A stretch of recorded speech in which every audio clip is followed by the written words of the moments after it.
So hey, Tony Vee here from the 10-10 movement, which is all about moving individually and collectively as incredible human beings towards living a more 10 out of 10 experience of life. The average right now is somewhere around 6 out of 10, so a bit of work to move it towards a 10 out of 10.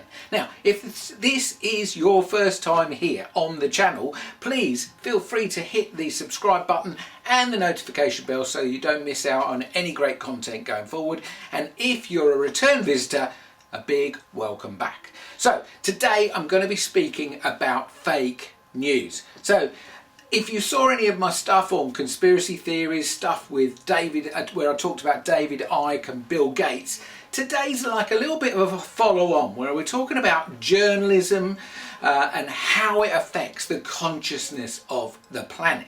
So if indeed we're going to move towards living at a 10 out of 10, then we individually and collectively have to expand our awareness of ourselves, and then as we expand and become more aware, everything on the planet will change. I say everything. When I say everything, I mean our individual experiences of life, but also I mean collective things such as the education system, the political system, the monetary system, the social system. All of these things can change if indeed we individually and collectively expand and move towards living at what I call a 10 out of 10. So what's fake news got to do with all of this? Well, if I had one word to describe it, I'd say everything. Everything. Because the news media have got themselves into a situation really in the past 120 years where actually their focus is always got what I call a negative tag to it. So whenever the media is around, when I say whenever, you know, we're talking about the vast majority of time. We're talking about a little bit of time where they're not in this place, but I can give you the names of some programs and some examples where you might think they've got a positive tag, but actually they're picking on our negative tag. So we are en masse being exposed to a lot of negative energy, which actually closes our consciousness down and moves us away from living at a 10 out of 10. So imagine we could do something about that. Now, lots of people say to me, yeah, but I don't read newspapers and I don't watch the news. And I'm not sure that's the way around it, but let's go to the history first. And the history is, back in the late 1800s, there was a guy called Pulitzer. Now, you might remember him because the Pulitzer Journalism Awards are given to the top journalist pieces and people of the journalistic world every year. It's like a big prize, a bit like the Nobel Prizes, but actually it's for journalism. And he was, you know, well, they were named after him, shall I say. But what happened is he was the number one newspaper owner, editor of the late 1890s, somewhere around there. And his paper was one of the New York papers, and it spread and was sold across America. So basically he created a very, very big business. And on his wall he used to have this plaque which was all about reporting the facts.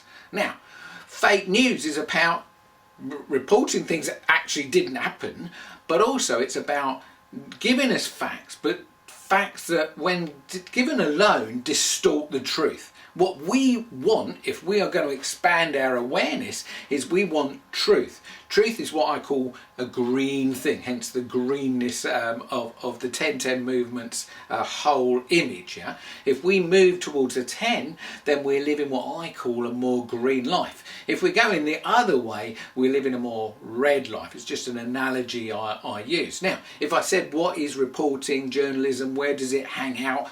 Definitely hangs out in the red world.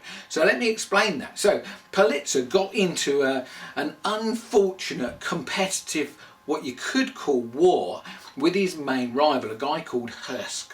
I think it's Hearst, however you say it. Yeah. Anyway, these two guys started to battle it out. And when they started to battle it out, they battled it out on the headlines of their consecutive newspapers. Both were New York newspapers and sold, huge numbers, and obviously got advertising money. These became huge business. They became global magnets almost of the newspaper industry, well before, radio, television and all of that. Everything went on in the newspapers. So basically what happened is Pulitzer was pretty, firmly in favour of just reporting the truth, the facts. But Hearst, to win things over, started to print things that were an exaggeration of the truth. Look, the exaggeration of the truth, you could, swap that for a 3-letter word, which is a lie. Or you could swap exaggeration for the effect on the person, makes the person have an experience where they believe something to be true because they're trusting what they read, and then interpreting that, they go off down the road, have a chat with their friend, and they interpret that they read as being true. And this is a massive thing that we've seen happen in the last 100 or so years. Now, these two battling it out actually led to a war where the Americans went to war with Spain in the late 1800s over Cuba, because one of these two, it wasn't Pulitzer, it was the Hearst guy, he started writing fake news that basically got the energy of the country to, it got their emotionality into a very negative state, which affected the politicians, and then they started making decisions from that energy that led to an actual war. So that's how powerful headlines, sub-headlines and the copy can be, if indeed they're not the exact facts. So here we are 100 plus years later after that, and that's become the way the news operates. So this is a massive challenge. This is a massive challenge for us today because we are fed that. So why is it have such a massive effect on us? Why does negative news have such an effect? I remember talking to one journalist one day and having this conversation, and he said, well, look, let me tell you simply why we do it. He said, because look, if I reported that 100 planes landed safely at Heathrow, that's non-news. If I report that one plane has crashed and people have died, that's huge news. So what they're looking for is news that's sensational, really, because ultimately they have to make money. Now, interestingly, of course, when you watch the news media, politics is a very big thing for them. So you've often got the lineup of the politicians here and the news media ready to question them here. So the politicians, who, believe it or not, are all trained to face the press. They actually have press training. Often people defect from this side, they go over this side and say, yeah, you need to be careful of these questions because these questions are going to be there to trip you up. So let me show you how to not get tripped up. So what happens when you don't get tripped up is, well, you see it all the time. You see politicians on the TV, they get asked a question, it's like what I call a Rottweiler, baring his teeth type questions, that if this person answers, they're going to the trust in them is going to go down. So they can't answer the question, which is often a barristorial type question, which is a closed question, and you'll see them ask the question again and again and again, and they often ask for a simple closed question like with a yes or a no. Did you or didn't you? They'll say. Classic. It's classic negative energy question, which puts this person in a difficult position to actually answer that question. So what these people do is they deflect those questions either by not answering them or having a standard answer where all the politicians are trained before they meet the press to give a standard answer. And we've seen that happening so much lately where, it was Churchill who coined the three things. You say this, this and this. So now we're seeing that all the time, yeah? It's like this, this and this. And then they all say it. That becomes the party line. It's the defence mechanism against the attack of the press. But the press are always just looking for the negative. So why are they looking for the negative? So let me explain how consciousness works, yeah? How consciousness works. If we want to expand it and move towards living at a 10 out of 10, we have to find a way to see things through different eyes. So when you are fed so much negativity, we start to believe it, and it comes at us from all sorts of angles. So as we start to believe that and take it on, we're sort of what I call, we're in the game. We're in the game, and then what we've got is we've got an opinion. We've got assumptions and presumptions going on based on what we've read. But what we've read, you have to ask yourself, is that true representation of what's truly going on? And the answer is, most commonly, it's not a true representation, because its outcome is to sell newspapers, get you to watch the TV channel, so you either watch the adverts or whatever. Now, even if you watch the BBC, which in today's world, of course, is still meant to be, you know, it's supposed to be non-siding. It's, well, I can't think of the word now, but it's supposed to be, you know, in the middle, really. It's not supposed to have an opinion.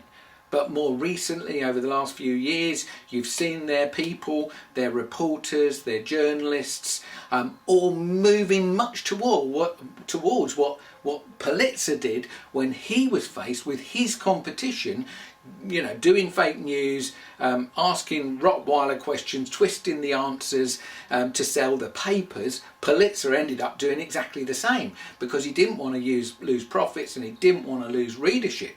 So he ended up in the same bucket. So you've got the same thing happening. We've got so many news channels now that actually the poor old BBC, I nearly said, the BBC are faced with, yeah, but like if we don't do the same, people will stop watching us and start watching them, because the negative news sells, okay? But it's interesting just to note, the politicians versus the journalists, when they're having these conversations, and then we get drawn into the game thinking this is how it is, when actually it's not like that at all. It really is not a good representation of what's really going on. It's the press using their, you know, very talented tactics to make a point so that they get, you know, more readers, more cash, you know, that sort of stuff. So at the end of the day, it's often about profit. It's not actually about the news. And interestingly enough, in the name of the game is, even someone like Laura Kuenssberg, for example, head of BBC's, or she's one of the political correspondents. I think she's the head one at the moment. Think of her salary. Think of how much does Laura Kuenssberg earn for asking these Rottweiler-like questions. You know, bless her, she even has a face that screws up sometimes. And instead of giving you facts, she'll give you an opinion. So listen out for that now. Listen out for an opinion. The woman on Newsnight the other night got absolutely obliterated for starting. Her opening gambit was a whole opinion. None of it was fact. It's the way she sees it, yeah? And they've allowed her to do that. She's got into a bit of trouble for that. But look, they know that their competition's doing that. So what do? They're in that like difficult position where it all goes to the lowest common denominator. The more negative we do, then the more people watch it, or the more it's more accepted news. But that leads us down the darker path to the red end of things. So yeah, Laura Kuenssberg earned something around £250,000 a year.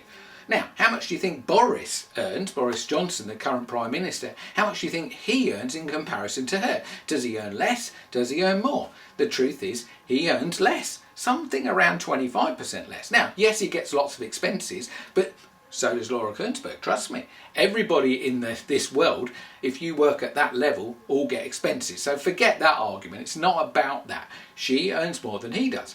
Then you go to ITV, or you go to Sky. You know, Beth, the Sky woman, is said to be the best paid reporter of that trio. I've forgotten the guy's name from the ITV now. Preston, yeah? The Preston guy, something around £750,000. So yeah, look, they try to build an image and identity for themselves and for that channel. So of course they're in competition with each other, trying to be the worst Rottweiler, because you're likely to, you know, hook into the more negative than you would hook into a positive. But this takes us all into this sort of downward spiral where our individual and collective consciousness is moving away from a 10, not towards a 10. So why does that happen? Why is it that humans, when faced with a negative or a positive, we seem to make a beeline to the negative? Well, it's very interesting, really. The lower the consciousness, So the nearer you are to living at a 10 out of 10, that's somebody with a very expanded consciousness, then you tend to live what's called free of dualism. Yeah. So there is no dualism once you get past a certain point. But when you're below that point, what happens is the human mind splits everything into two, hence it's called duality. Yeah?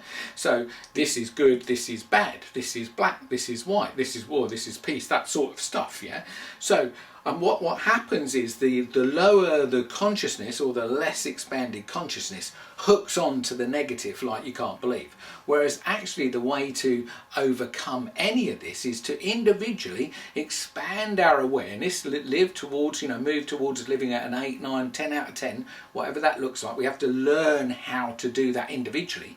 If we did that collectively, then what happens is this negative energy has no power over us. It loses its power. Now, when we're in very low energy, what we also have is victim and victimizer. So it's like the goodie and the baddie, rather, and the goodie, yeah? And these people should not be doing this to these people, yeah? So you see that going on all the time. And then what happens is we take the side of the victim because we see the baddie as being, whatever. And the press will always do this. They'll always have the baddie and the goodies. But actually what they've got is the victims and the victimizers. And that is part of how human consciousness works when we're down in the red end of things. Yeah, it's a way that our minds operate, and it's a way we've come to operate. And instead of getting this more expanded experience, we seem to be stuck. And the news media in general, whether it's the papers through the headlines, sub-headlines and the copy that they write, or the radio, of course, barking out at you over and over, headlines over and over and over again. And also then obviously with the TV you've got the visual and the auditory, and they've got writing going along the bottom as well. So all the ways we take in information, that's the written word, the heard word, or the visual, we're being pumped it all the time. But all of it because it's said that about 95-96% of all humans live dualistically. Only about 4% have expanded beyond duality, so they're living here where this new stuff can't get you anymore. So here's my biggest point about fake news and all of that, is literally the answer to this is for humans to move so that they're unaffected by the negative. As opposed to what most humans do is we get into the fight. We get into the dualistic fight. We go, yes, they're wrong, they should be doing this and they shouldn't be doing that. And of course then they defend themselves, yeah? So when you're in the red world, as I call it, people are blaming people. They don't want to be blamed, so they defend and justify their position and blame the other people back.